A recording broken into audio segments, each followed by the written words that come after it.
Hello, Misfit Nation. Welcome to another edition of Lessons for Hannah. Many years ago, I introduced a new format that, alongside our regular episodes, is called Lessons for Hannah. Hannah's my daughter and one of the main inspirations for the Misfit Entrepreneur, and I wanted to have a place where she could go and learn from her dad and his misfit friends throughout her life, even after I am dead and gone. If you haven't listened to the first episode of Lessons for Hannah, I urge you to do so as it gives some more background and tells the amazing story of how Hannah came to be in our lives. Lessons for Hannah are short, very useful, sometimes comical lessons that I want to share with you and give to Hannah to help in your lives. And because I want Hannah to have these for her life, I'm going to speak as though I am talking directly to her. These episodes are a lot of fun. And if you think there's a lesson that we should include in these episodes or share with the audience and her, please don't hesitate to send it over to us at support@misfitentrepreneur.com. We'd love to share it. As a reminder, if you are new to watching the show on YouTube, hit the subscribe button below. Give this video a like and comment as well. And we do our best to respond to all comments as timely as possible. Okay, so here goes. This week's lesson for Hannah.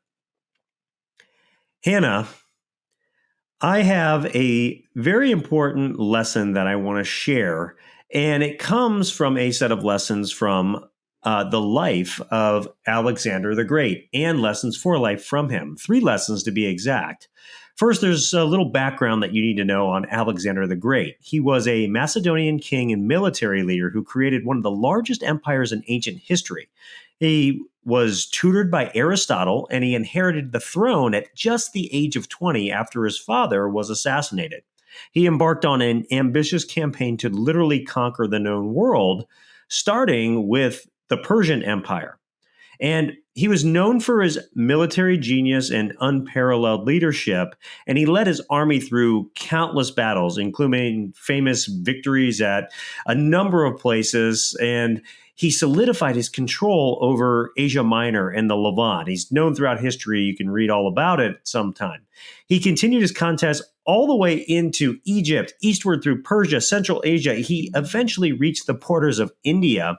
And beyond his military prowess, he was also a visionary leader who promoted cultural exchange. He founded numerous cities, many of which bore his name, including Alexandria and Egypt. His empire stretched from Greece to Egypt, as far as India, spreading that Greek culture, language, and ideas throughout the regions that he conquered. In today's standards, Alexander the Great would literally have been a trillionaire for as much wealth and ownership of land that he had accumulated in just literally a short time. Here's the kicker, though. He died at the age of 32 from some sort of illness. He accomplished everything he did in about a decade, which is a lesson in possibility itself. And just when it was all done, when he had conquered everything, he died not having a chance to really enjoy the spoils of his work.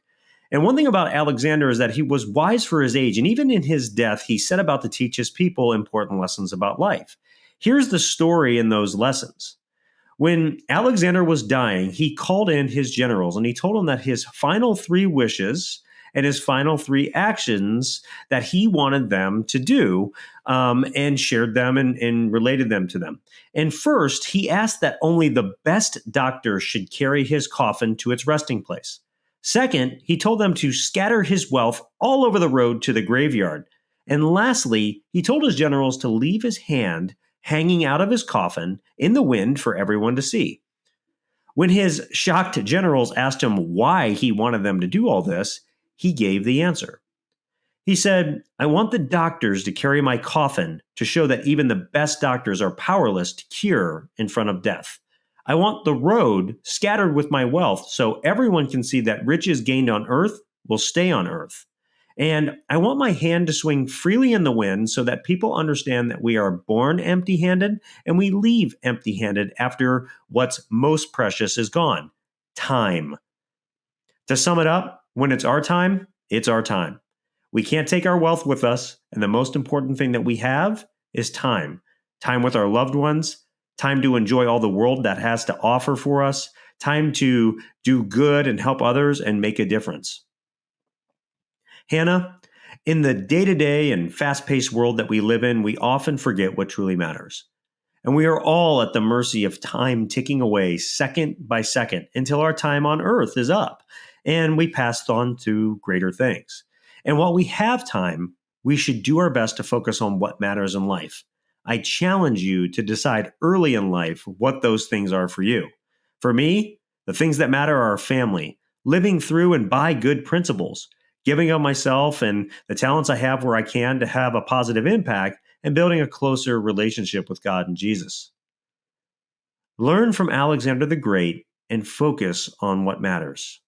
I love you, Dad.